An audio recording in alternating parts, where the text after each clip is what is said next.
Hello दोस्तों, welcome. आज तारीख 10 फेब 2022।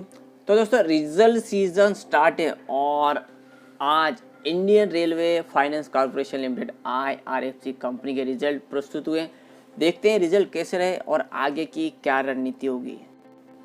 तो दोस्तों हम आ चुके हैं PDF फॉर्म लेटर, जो कि कंपनी ने BSE और NSE को यहाँ पे रिजल्ट का आउटकम बताया है।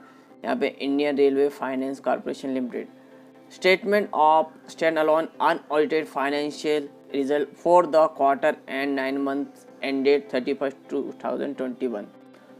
तो दोस्तों फिगर्स यहाँ पे मिलियन में है और यहाँ पे हमें देखें तो 31 दिसंबर 2021, 30 सितंबर 2021 और 31 दिसंबर 2020 ये सीक्वेंस वेस क्वार्टर हैं। तो दोस्तों हम फर्स्ट थोड़ा इसको मैं एडजस्ट कर लेता हूँ, थोड़ा तो प्रिंट कॉपी उतना क्लियर नहीं है तो दोस्तों जैसा कि कंपनी का नाम है फाइनेंस कॉर्पोरेशन यानी इंडियन रेलवे फाइनेंस कॉर्पोरेशन, तो मेन काम कंपनी का काम है फाइनेंस करना और जो रेलवे की प्रॉपर्टी है उसको लीज पे भी कंपनी यहाँ पे प्रोवाइड करती है। तो अलग अलग सेगमेंट हो गए, तो यहाँ अलग अलग सेगमेंट वाइज कंपनी का रेवेन्यू है। जैसे कि अभी फाइनेंस पे देखिए तो यहाँ पे इंटरेस्ट इनकम होगी, तो इंटरेस्ट इनकम है, डिविडेंड इनकम भी है और लीज पे भी कंपनी अपने कुछ प्रोडक्ट वहाँ पे एसेट है देती है, तो यहाँ पे इनकम हुई। और यहाँ पे होगा तो ये टोटल यहाँ पे जो इनकम है रेवेन्यू फ्रॉम ऑपरेशन से मानी जाएगी। ओके, क्योंकि कंपनी का मेन बिजनेस ये है और इसके अलावा कंपनी के अदर इनकम भी है। अदर इनकम तो हर एक के रहता है तो वो भी है। तो यहाँ पे टोटल दोस्तों देखेंगे तो यहाँ पे टोटल इनकम अभी 50,971 मिलियन की इस क्वार्टर में देखने को मिली।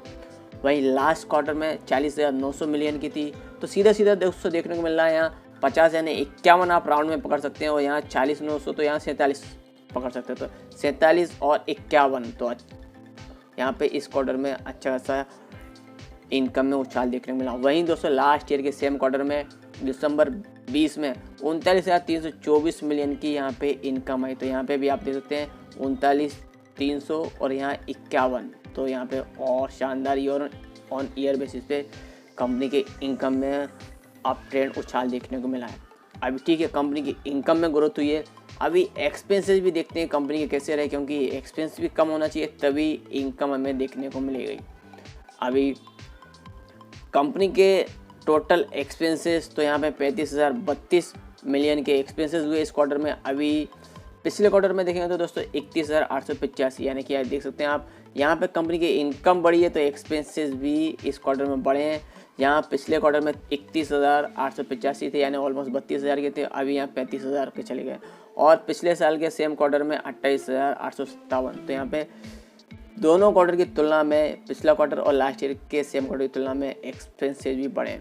तो ठीक है, अभी एक्सपेंसेस बढ़े, अभी इनकम माइनस एक्सपेंसेस, तो अभी प्रॉफिट बिफोर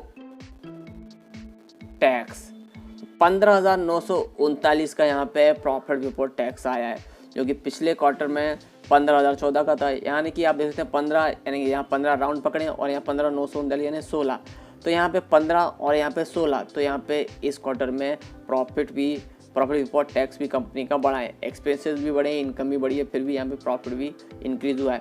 और वहीं लास्ट क्वार्टर में 15,014 का था और लास्ट ईयर के सेम क्वार्टर में 10,467 का था। तो दोनों क्वार्टर आप देखेंगे लास्ट ईयर के सेम क्वार्टर की तुलना में भी यहाँ पे कंपनी का प्रॉफिट बढ़ा है।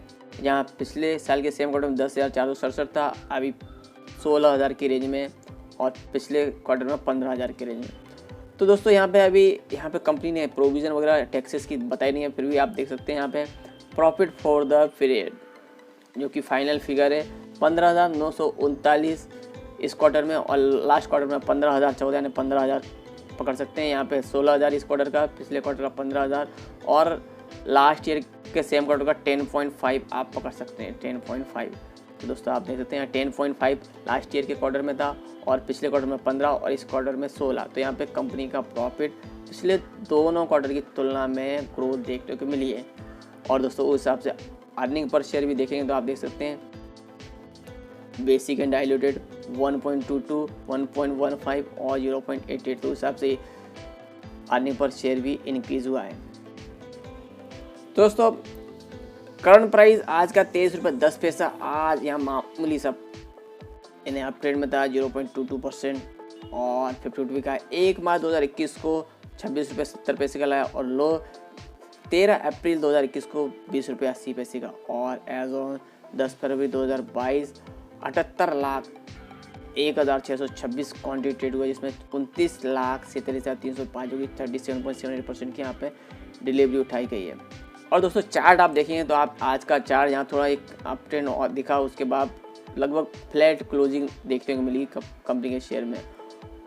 और दोस्तों लॉन्ग टर्म में भी देखें, 5 डे में भी देखें, लॉन्ग टर्म में कोई कंपनी ने कुछ रिटर्न दिए नहीं है कुछ खास, और ऐसा ज़्यादा अप ट्रेंड में भी गया नहीं है शेयर, उसी रेंज में पड़ा हुआ है। थोड़ा यहाँ पे अप ट्रेंड में भी गया 26 रुपये तक और उसके बाद दोबारा 23 रुपये का और 1 ईयर का चार्ट दोस्तों देखें, यहाँ पे वहीं देखने को मिल रहा है, एक रेंज बाउंड कंपनी का शेयर चल रहा है, थोड़ा अप ऑन डाउन ट्रेंड देखने को मिल रहा है। इसके अलावा इसमें और कुछ नहीं है। और दोस्तों इसकी लिस्टिंग जैसा कि आपको पता है पिछले साल ही जनवरी 2021 में हुई और आईपीओ का प्राइस बैंड 25 से 26 रुपया रखा गया था, तो अभी भी शेयर का प्राइस 25-26 से भी नीचे चल रहा है। तो दोस्तों जैसे गवर्नमेंट कंपनी है दोस्तों, तो गवर्नमेंट कंपनी में आपको पता है जितनी भी गवर्नमेंट सेक्टर की कंपनी अभी उनमें अप ट्रेंड देखने को मिल रहा है। क्यों? क्योंकि कंपनी उनको प्राइवेटाइजेशन करने का चल रहा है, इस वजह से उनमें एक अप ट्रेंड देखने को मिल रहा है। और गवर्नमेंट सेक्टर की कंपनी में जैसा कि इतना कुछ ज़्यादा रिटर्न मिलता नहीं है और मार्केट कैप देखें दोस्तों 30.29 ट्रिलियन करोड़ का कितना हाई मार्केट कैप है और पी एकदम 5.07 चल रहा है।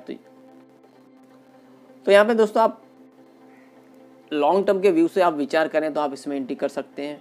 और क्योंकि कंपनी एकमात्र ऐसी कंपनी है जो इंडियन रेलवे को यहाँ फाइनेंस और उसका प्रॉपर्टी लीज पे देना वगैरह और जो भी एक्टिविटी यहाँ पे कंपनी करती है। तो IRCTC आप देखेंगे दोस्तों खुद एक मोनोपोली कंपनी है और मोनोपोली कंपनी, और ये भी IRCTC एक मोनोपोली कंपनी है। तो यहाँ पे ऐसा नहीं है कि दोस्तों आप मोनोपोली कंपनी है तो एक दिन में या एक महीने में एकदम हाई रिटर्न दिखाना चाहिए, ऐसा भी नहीं है। गवर्नमेंट सेक्टर की कंपनी है तो यहाँ पे रिटर्न उतने नहीं मिलते हैं जितना प्राइवेट सेक्टर की कंपनी है, तो ये भी आप याद रखना। तो इसमें आप दोस्तों थोड़ा बहुत इन्वेस्ट करके चल सकते हैं। जो अभी 23 रुपये अभी प्राइस है और आपको वैसे भी जो IPO के रेट के प्राइस से थोड़ा डिस्काउंटेड प्राइस में ही मिल रहा है और थोड़ा यहाँ पर कहीं पे डाउन देखने को मिले, जैसे यहाँ पे देखने को मिला था 20-21 रुपये तक भी गया था। तो आप इसमें थोड़ा और क्वांटिटी ऐड करें, लॉन्ग टर्म के लिए आप इसमें थोड़ा क्वांटिटी लेके रखें। गवर्नमेंट की कुछ पॉलिसी चेंज होने या और बदलाव होने से या अच्छी न्यूज़ आने से कुछ ना कुछ इसमें अच्छा और उतार अप ट्रेंड देखने को मिल सकता है और शेयर एक नया लेवल पे भी जा सकता है।